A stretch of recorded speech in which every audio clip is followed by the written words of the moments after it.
Hello Internet, I'm the Disney Brain and welcome to the Girl Meets World review. Last time, we had ourselves a little wedding to cap off a major development arc for Maya that had spanned a good chunk of Season 3. This time around, we're finally back in the classroom as we return to life lessons and coming of age, with the focus now back on Riley. Spoiler warning now, and trust me, you're going to want to see this one before I talk about it. With all that said, let's dive into Girl Meets the Real World. We start things off in the classroom, a setting that I missed dearly during all the shipboard drama. Farkle and Riley are debating on the idea of the sun shining during the day. Now, obviously the sun is never not shining, as Farkle correctly points out, but this serves as a really intelligent metaphor for the individual beliefs that govern the two opposing sides here. This works not because Riley is ignoring common sense regarding day versus night, but because at this point in time, she as a person isn't allowing herself to be influenced by opposing points of view. She believes that the sun only shines during the day because that's the only time of the day where she sees it. This encourages Mr. Matthews to deliver a special assignment where everyone in the class argues for the good of humanity except for Riley, while Riley herself argues for evil. It seems laughable that someone like Riley could ever successfully argue for such a dim and dour perspective, but we'll see how it functions later on.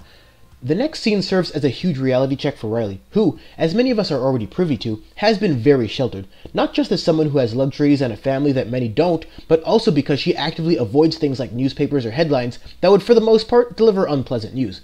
The way Riley as a character was handled in this episode to this point made it seem like they were just going to skirt around the issue, but then it really hits home when Riley realizes the grandest of horrors that not only plague our world today, but have been plaguing our world for centuries. Poverty, pollution, climate change, the works. Upon learning of the evil in the world, Riley takes it upon herself to act in a way she finds deplorable just to try it.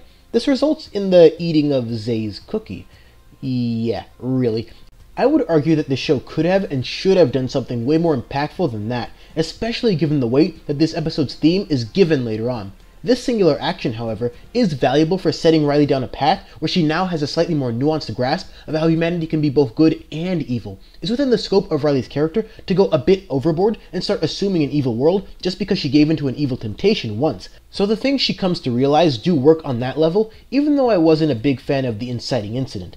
I've always referred to Augie as the soul of Girl Meets World. He's young and pure, but also very sharp and intelligent, essentially representing many of the show's best qualities, and he really does well here. But what's really great about the fact that Augie and Topanga go help clean part of a beach is not just because it represents doing good, regardless of perceived practicality, but it represents one of the few moments where Topanga really gets to shine as a mother, and being the one to impart the sage advice.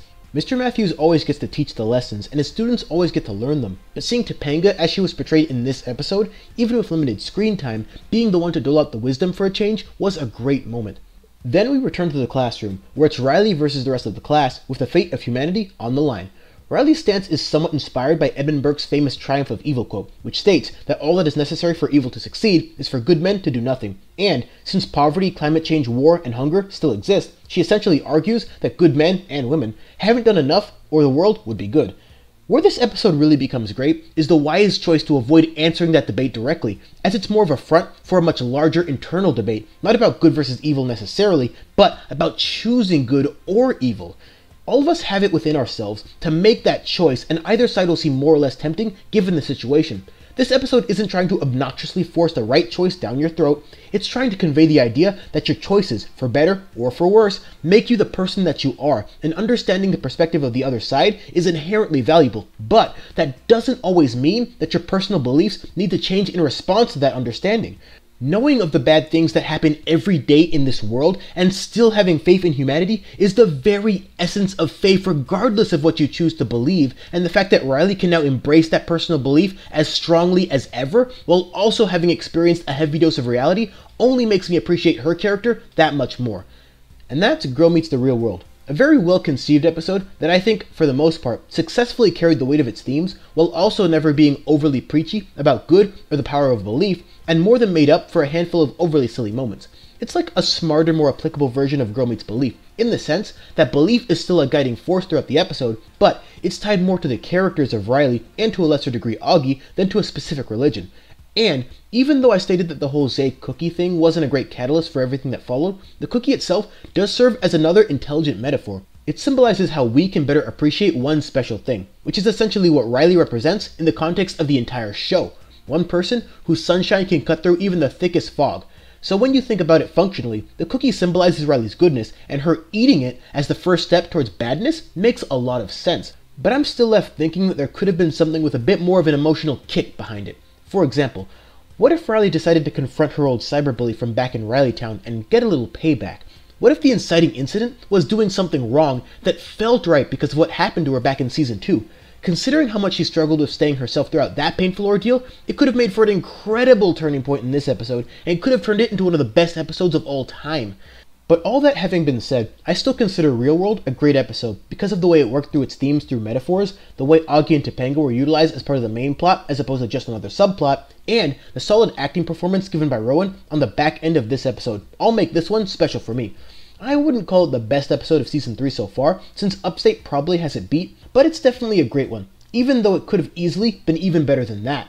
Although I did find it kind of weird that Riley and Lucas aren't really acting like a couple now, seeing as how it took them only about a century to figure all of this out, but hey, the less ship stuff I have to sort through, the better. I did find it kind of strange that this review isn't longer, since upon watching the episode, I thought that I'd have a lot more to say, but on the bright side, this opens things up more for conversation, which is what these reviews are all about. So, as always, share your thoughts, feelings, perspectives, and beliefs down below. Thanks for watching. If you enjoyed this review, throw down a like, subscribe for more, and share it with all of humanity. And don't forget to follow the Disney Brain on Facebook and Twitter for updates. Links down below. Sorry for the relatively late uploads, but funnily enough, the Real World for me got in the way of completing the Twitches review, or completing this review on time for that matter, but that'll get done soon, alongside the top 10 best acting performances in DCOMs, and maybe a surprise review somewhere in between. And I've got great news, guys. After endless months of searching, I finally have a new job. It might take me a bit of time to adjust to my new schedule, so if the videos aren't coming at a lightning pace, then I apologize for that. But rest assured that you all still have plenty to look forward to. Until then. Riley! Are you kidding me? Okay, that was bad. Bad? Well, what could she do worse than that? This cookie is only okay. Hi.